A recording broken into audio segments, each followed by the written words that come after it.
Major Jeff Menendez Nadugo, Commander, Naval Combat Unit Brigade of the Philippine Army.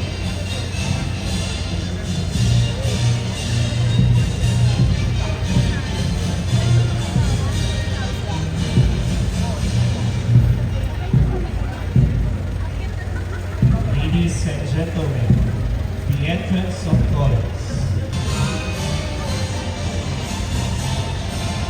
The Philippine flag, the flag of the Armed Forces of the Philippines. The Intramuros Administration flag, the flag of the Compañía de la Inmaculada Concepcion, the Papal flag, and the flag of the Blessed Virgin Mary.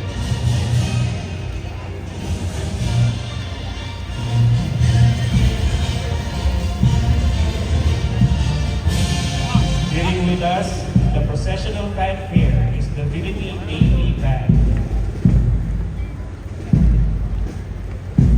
Ladies and gentlemen, please remain standing for the singing of the Philippine National Anthem.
The Philippine Army,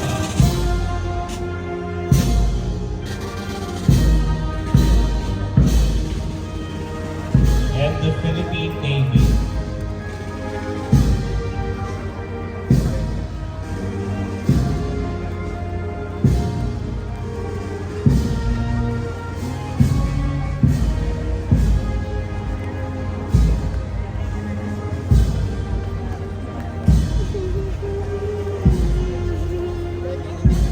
Intramuros Grand Market Procession is an opportunity for us to see some of the finest examples of the images of the Blessed Virgin Mary in art.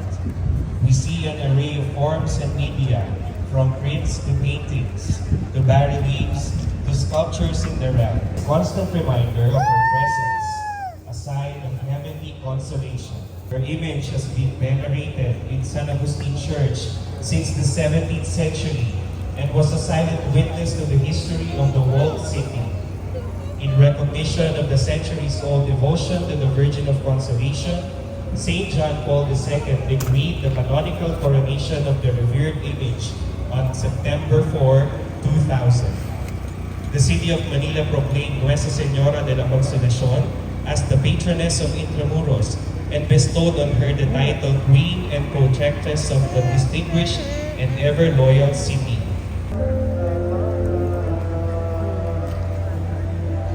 San Andres, Patron de Manila.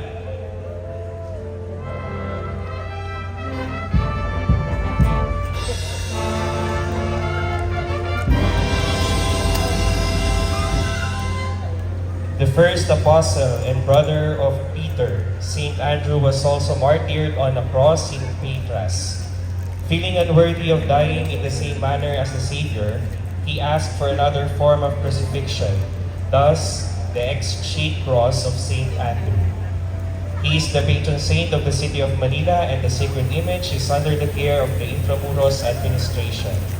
The image is accompanied by the miraculous image of Nuestra Señora de los Dolores de Batong Paluay, the patron saint of workers and fathers. Saint Joseph's image usually accompanies that of the Virgin during processions in her honor. During the Spanish period, the devotion to Saint Joseph was observed every 19th of the month in the Church of Recoletos here in Intramuros. This particular image of San Jose first joined this Marian procession in 2002, and its participation has carried on faithfully even after the passing of his original camarero, Mr. George Alan Tenco, Cofradia's former president from Baliwag, Bulacan. Señora de las Flores is venerated as the Blessed Mother who blossoms with grace, purity, and divine consolation.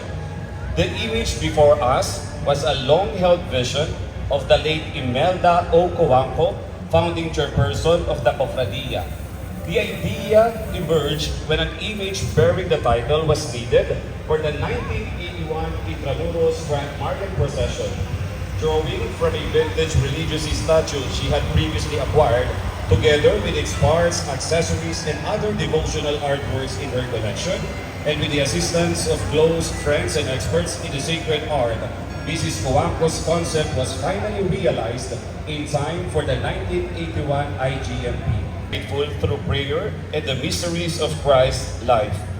Each bead of the rosary reflects her enduring love, protection, and intercession.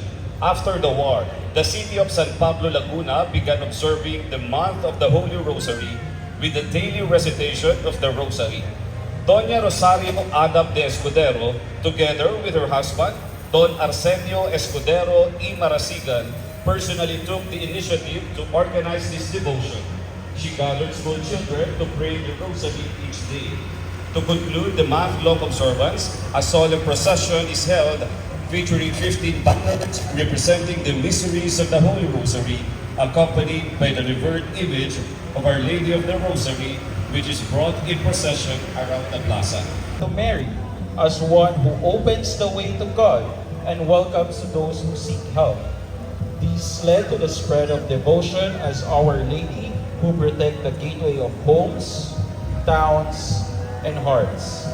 In the Philippines, Virgen de la Porteria is venerated as the mother who guides her people, offers safety, guides travelers, families, communities, and devotees who ask for her protection from dangerous calamities in daily struggles. Her peace and devotion remain strong in Daraga. Her processions, prayers, and tradition honor her as the loving guardian and gatekeeper of her Señora de Montserrat.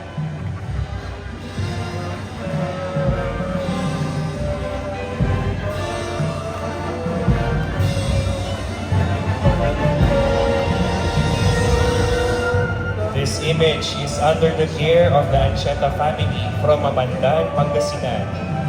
Our Lady of Montserrat, also known as La Moreneta, is a Black Madonna statue of the Virgin Mary and the Child venerated at the Santa Maria de Montserrat Monastery in Catalonia, Spain. Legend states that the image was found by shepherds in a cave on a mountain in 880 AD. She is revered for the many miracles attributed to her and was the first Spanish virgin to be canonically crowned in 1881. For over 20 years, La Moreneta and El de Jesus have been a cherished blessing in the Ancheta family, providing faith and strength as the image inspires gratitude, prayer, and humble service to the Church. Though the family's depiction differs slightly from the original image, the way she is presented is due to the fact that the Spanish image was historically dressed with vestments. Lieutenant General Antonio G. Navarrete, Commanding General, the Philippine Army. Lieutenant General Arthur N. Cordura, Commanding General, the Philippine Air Force. And Commodore Jeff Rene S. Nadugo, Commander, Naval Combat Engineering Brigade of the Philippine Navy, who serves as our Grand Marshal.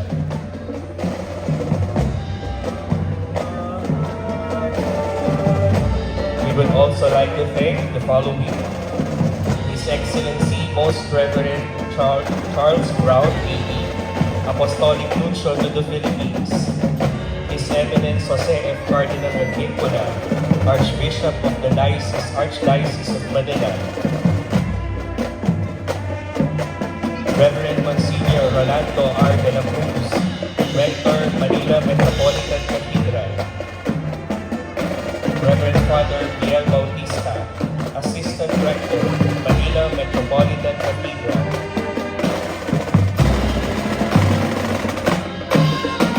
the Armed Forces of the Philippines, the Philippine National Police, Metropolitan Manila Development Authority, City of Manila, Bureau of Treasury, Meralco, the Philippine National Red Cross, Red of Love Volunteer Group, Intramuros Barangays, the Philippine Heritage Society, Morning Star Towers and Image Specialist, Mr. Audrey de la Cruz of the National Museum, and Mr. Henry Barali of San Juan City.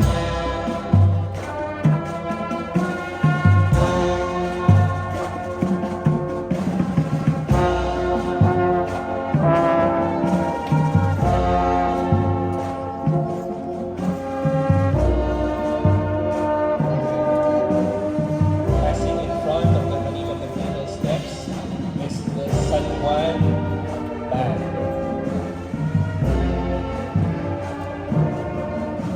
Once again, passing in front of our Manila Cathedral steps is the San Juan Drum and Bugle Band.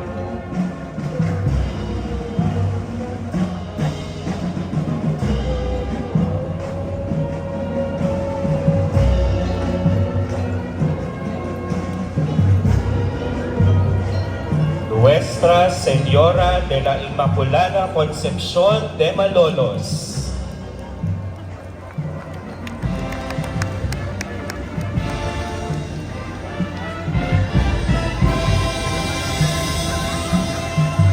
This image is under the care of the Villanueva family of the city of Malolos in Bulacan, joining us this year for the first time. Malolos is among the many places in the Philippines with special advocation to the Immaculate Conception. With the elevation of Malolos as the seat of the new diocese, La Inmaculada Concepcion became its diocesan patroness. It received the honor of a canonical coronation in 2012 during the Golden Jubilee of the Diocese of Malolos.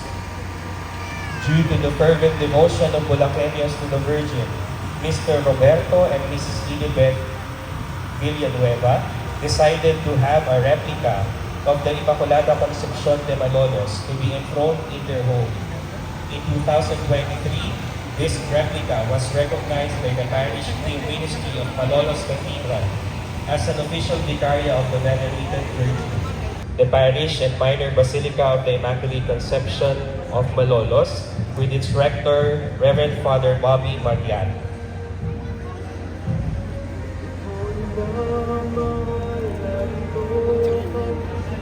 Nuestra Señora de la Inmaculada Concepción de Malolos, Ipanalangin mo kami.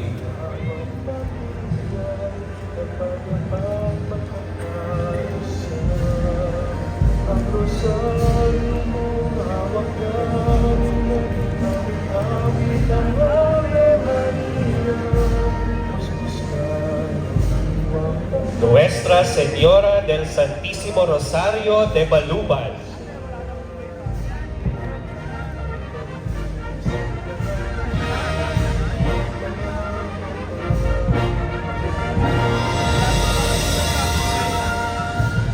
this image is under the care of the Popatco family from Baluban, Porac, Pampanga, also joining us this year for the first time. The holy image depicting the Blessed Virgin Mary under the title Nuestra Señora del Santísimo Rosario fulfill its intended mission for the Catholic faithful to gather people in the shared devotion to the Holy Rosary, thereby guiding them closer to Jesus Christ, our Savior. Created in 2020, the image inspired the community, children, mothers, workers, and elders to pray the Rosary, especially during the month of October. Baluban in Porang, Pampanga has recently begun a local devotion culminating in an October procession honoring the Blessed Virgin. This tradition was inspired by the Holy Rosary Parish Church in Angeles City, Pampanga, where Mr. Jeffrey Popanco, the camarero, was baptized. The repetitive and gentle whisper of the Holy Rosary prayer echoed through the years, inspiring him to finally initiate this devotion in his hometown of Baluban. We would like to send our heartfelt gratitude to the following: San Isidro Chapel of Baluban, Porang, CWL and Elder Service. We also acknowledge Mrs. Juan Lan from Pampanga, Ms. Alanis from the Orani Bataan,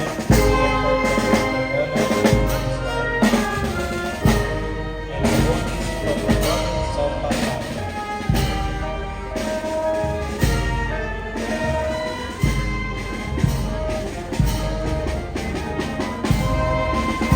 Nuestra Señora del Santísimo Rosario de Baluban, Ipanalangin mo kami. Ako, Ms. Lilibet Villanueva, and Mr. Roberto Villanueva.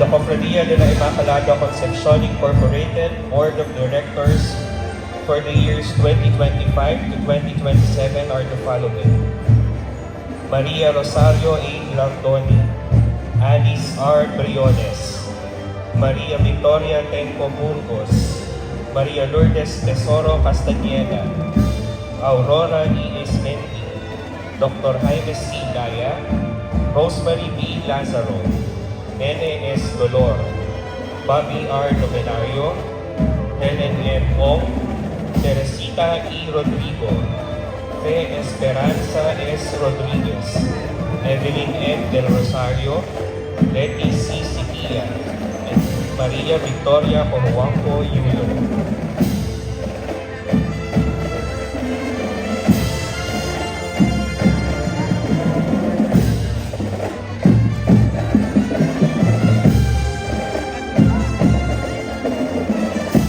The Cofradía de la Inmaculada Concepcion Incorporated is led by its officers: Chairperson Maria Victoria Coahuaco, Vice Chairperson Fe Esperanza S. Rodriguez, President Maria Lourdes Tesoro Castañeda, Vice President Lenny C. Siquia, Treasurer Maria Victoria Tenco Burgos, Assistant Treasurer Evelyn M. Del Rosario, Auditor Shalina O. Ramos, and Board Secretary Alvaro L. Alita.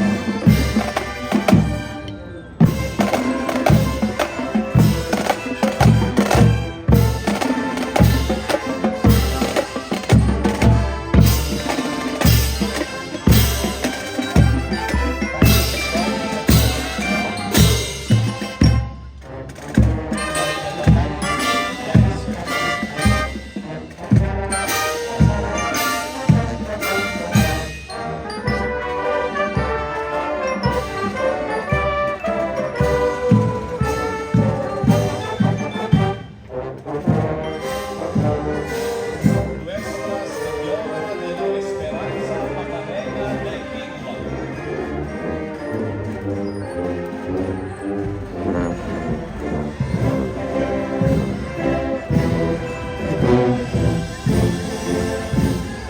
The image before us is under the faithful guardianship of Jael Tan and family of Blanquel, Bulacan.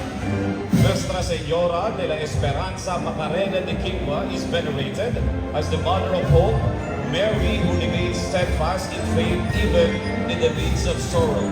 With her tears of compassion and her gaze lifted toward God, she reminds the faithful that hope endures despite trials and darkness. Like the Tan family, Mary is a source of hope and inspiration for them.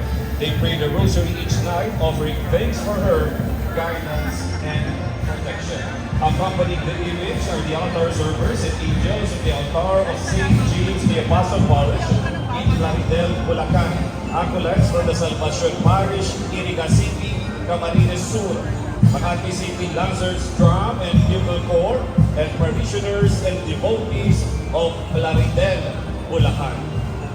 Nuestra Señora de la Esperanza Macarena de Quinoa, ipanalangin ko kami.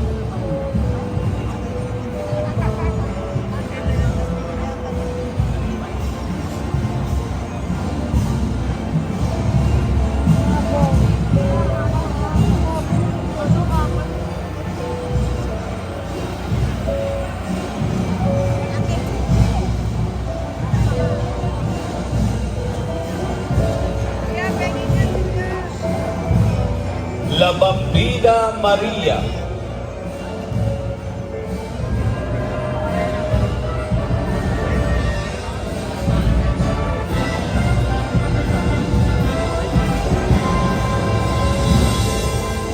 This wax image of Child Mary is under the venerable care of the Familia Tenco Burgos of Baliwag, Bulacan.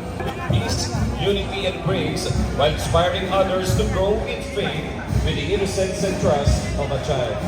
They were also blessed with the opportunity to visit the shrine of the La Bambina Maria in Milan, Italy, a pilgrimage that further nourished their devotion of hope and holiness. Santa Maria Bambina, Panalangin mo kami. La Niña Maria.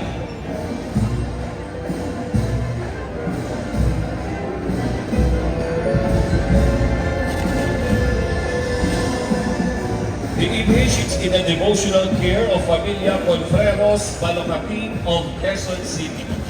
La Niña Maria, the young Mary, is honored as and esteemed for her role as mother of the Savior. The family has long been devoted to the Virgin Mary, with faith in her guidance and protection serving as a constant presence throughout their lives. The decision to acquire an Niña Maria was both personal and meaningful to the family, chosen to honor her role in their spiritual journey while celebrating the innocence, purity, and devotion of childhood, values that have always been centered to the family. Their devotion to Blessed Mother has profoundly shaped their lives, bringing strength, resilience, and unity. The family regularly gathers to pray, reflect, and seek her intercession, whether in moments of joy or in times of challenge. La Niña Maria, ipanalangin mo kami. Blessing and honor of the Maria Bambina themselves,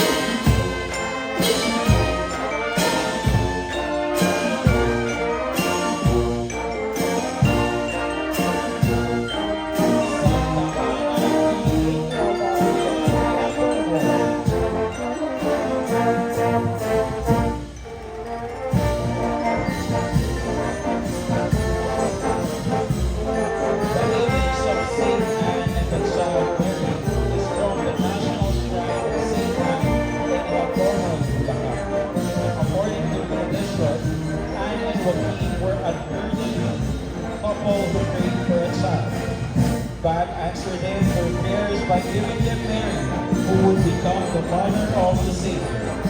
For this reason, Saint Anne is especially invoked by mothers, grandmothers, couples who wish to have a child, and all those who seek family life. Saint Anne is honored as the mother of Mary, the grandmother of Jesus, a model of faith, humility, and trust in God.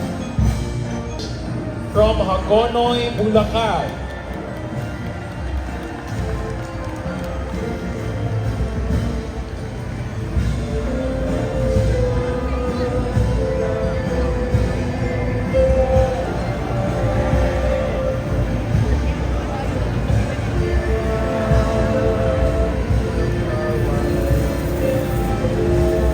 again, we would like to acknowledge all the parishioners and faithful who came all the way from Hagonoy, Bulacan to attend this year's Grand Marian Procession.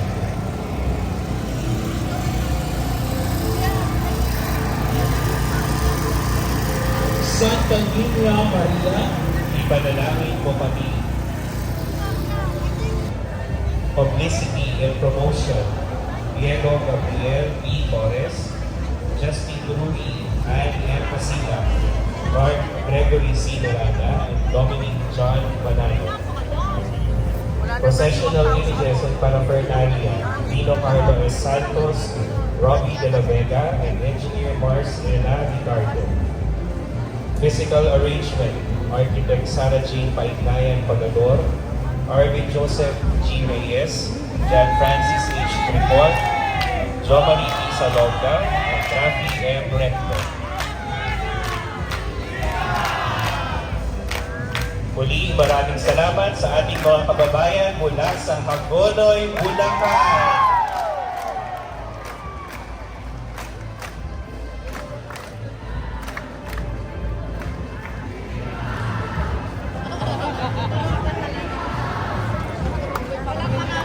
Technical requirements, Leonardo T. Hugo, Mark J. Rita, Mark Samuel Edbao, Cornelio Mendoza, and Leo Gary Tungkoko.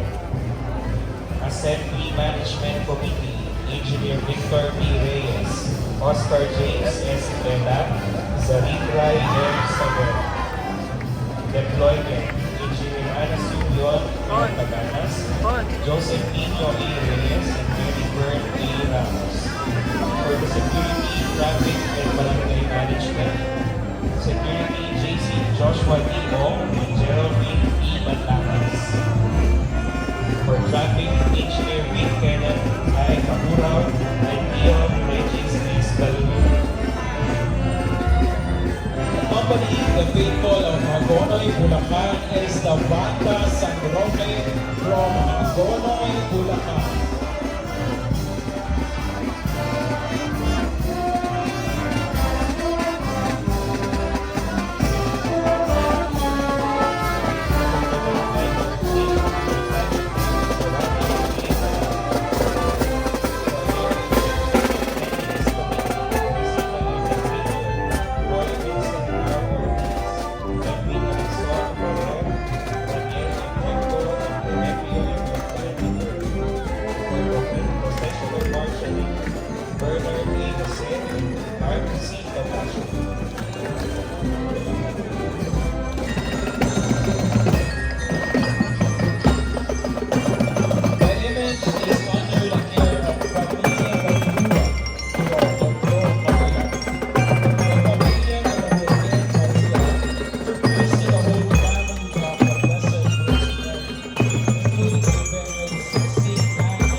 La Familia de la Virgen María. Panalangin mo kami.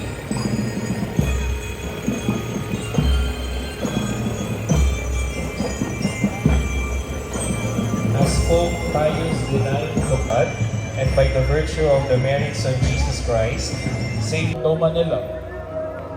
La Anunciación de la Virgen de María celebrates the moment when the angel Gabriel visited Mary to announce that she would become the mother of Jesus. This event is recorded in Luke 1, verses 26 to 38. During the Annunciation, the angel said that Mary would conceive by the Holy Spirit and she freely accepted God's plan with the words, "Let it be done to me according to your word." Devotees pray to Mary during the feast for guidance and readiness to say yes to God. La Anunciación de la Virgen María. Ipanalangin mo kami. La Visitación de la Virgen María a su prima Santa Isabel en Encuentro de Gracia. Mary's selfless concern for her cousin Elizabeth, regardless of her condition, exemplifies charity, while her glorification of God, rather than herself, demonstrates perfect humility. The visitation also highlights Mary's concept and caring response. The visitation first participated in this Grand Marian procession in 2007 and holds special personal and devotional significance, as its participation this year is a tribute to the late Levi Miller. Nuestra Señora de Navidad. Ipanalangin mo kami. Nuestra Señora de la Buena Muerte de Esposo San Jose,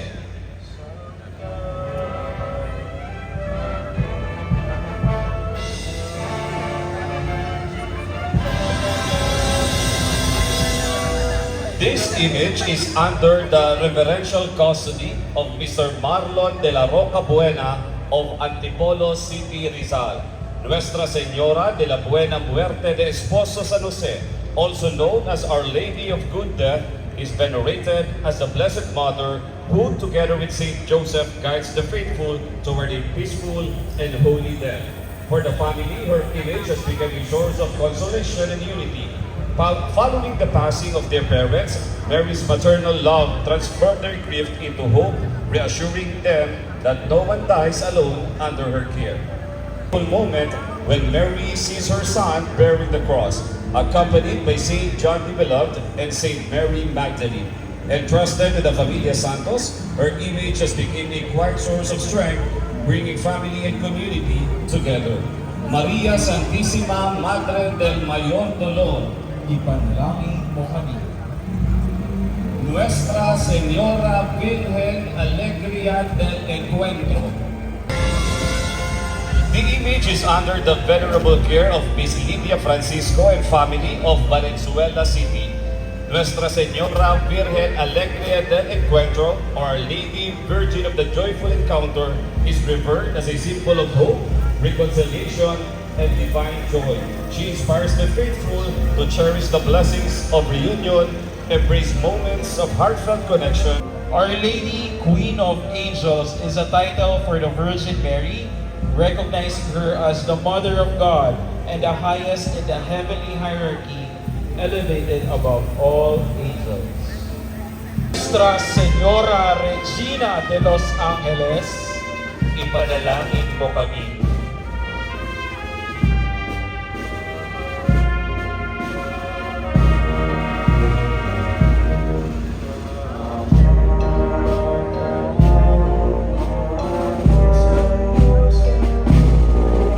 Nuestra Señora de Salvación,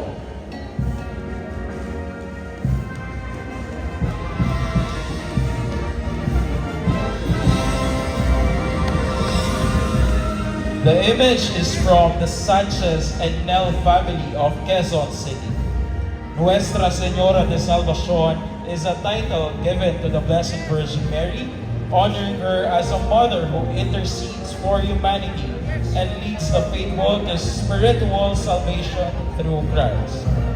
This devotion encourages believers to turn Mary in prayer, asking for guidance, forgiveness, and grace to live holy lives. In the Philippines, Nuestra Señora de Salvación is venerated in several areas in parishes such as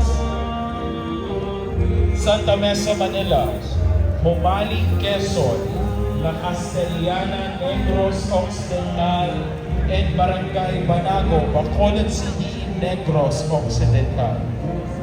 Nuestra Señora de Salvación, Ipanalangin mo kami.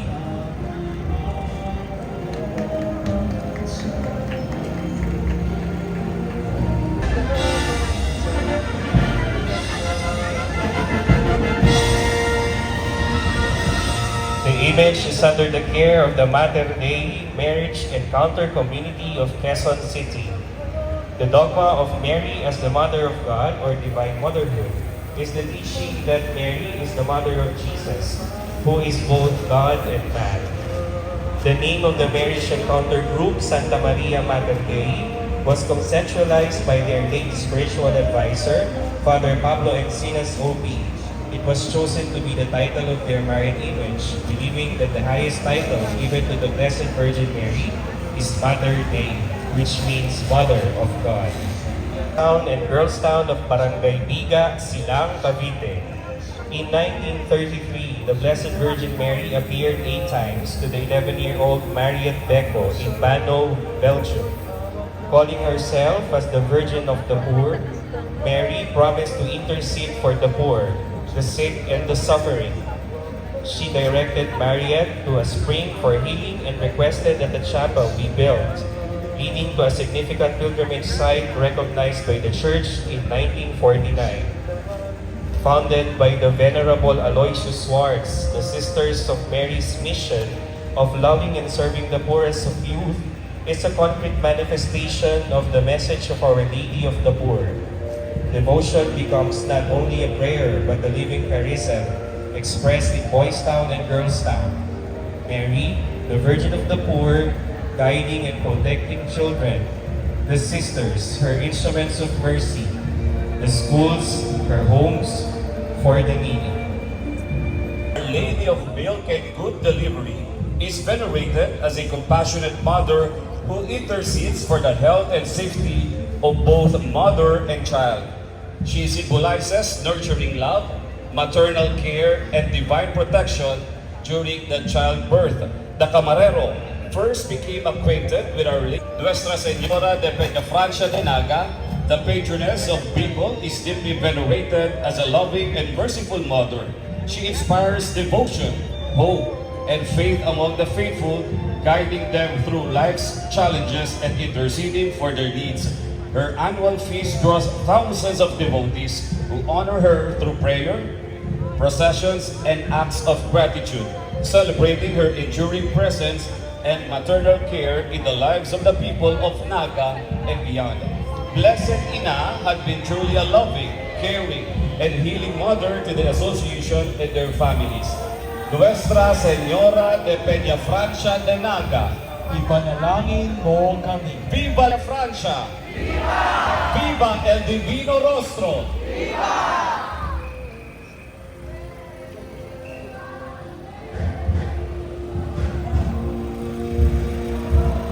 We would like to acknowledge all the way who traveled from Naga to here to Metro Manila. Maria Virgo Prudentissima.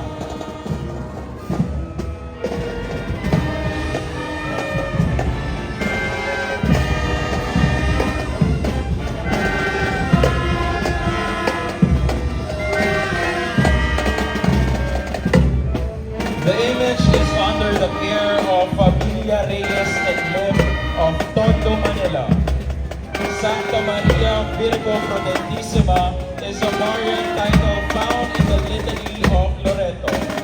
The title means Holy Mary, Most Prudent Virgin. In Scripture, Mary shows prudence at the Annunciation, the visitation at the Cana at the cross, always responding through thoughtful obedience. Santa Maria Virgo Prudentissima, Ipanalangin mo kami.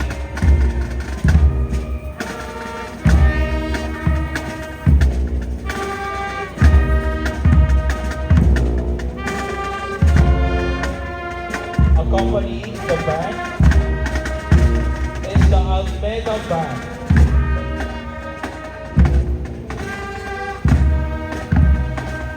Nuestra Señora de la Fe.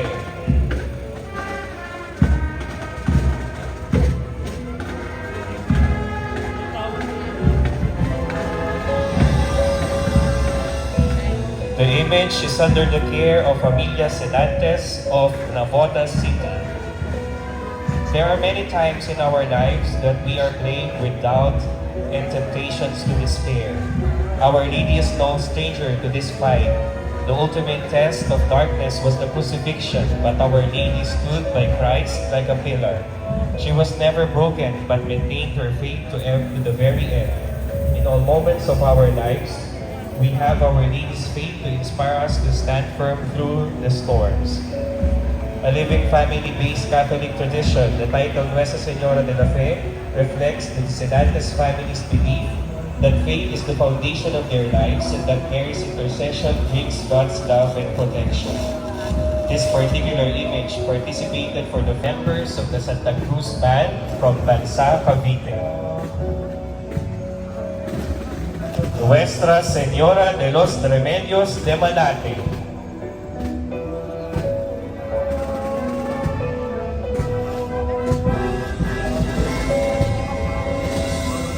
The devotion to Nuestra Señora de los Remedios de Malate began in 1624 when Fray Juan de Guevara, OSA, brought an image of the Virgin under this title to Malate, Manila.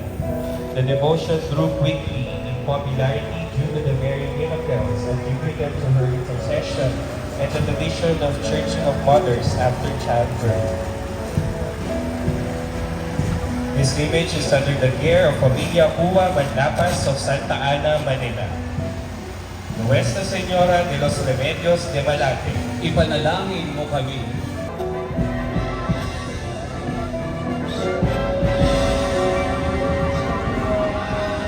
This image is under the care of Familia Santos of Paco, Manila.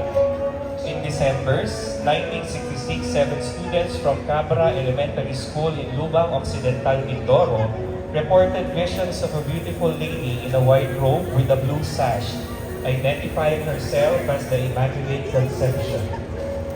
The apparitions included messages urging holiness and building of a church and warnings about conflict, with one vision reportedly foreshadowing the hardships of a dark period in the Philippine history. This image of the Blessed Mother was created for devotees in Manila, inspiring deep faith and spiritual transformation. Devotion grew through home visitation, rosary prayers, and night vigils involving family, friends, and neighbors. Maria Norma Bautista Murel initiated this practice, supported by Edward Congol Santos, who helped bring the image to the sick for 20 years. This image first participated in the 1990 Intramuros Grand Orient Procession. Nuestra Señora de Cabra. Ipanalangin mo kami.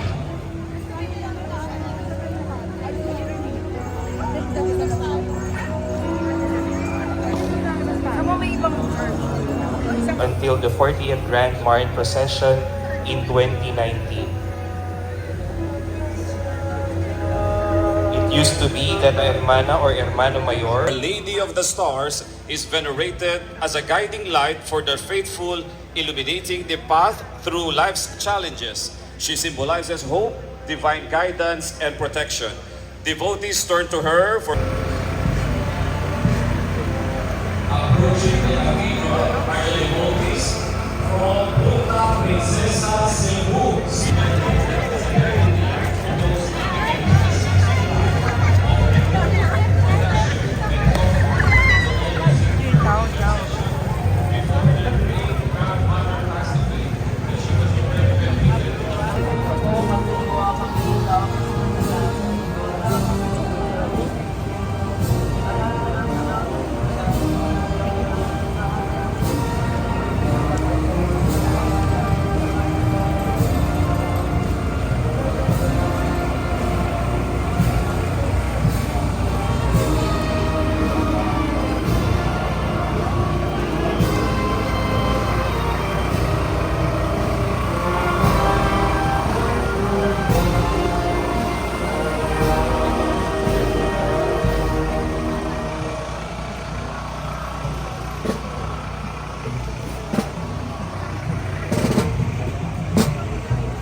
magpasya.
po.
Ooh.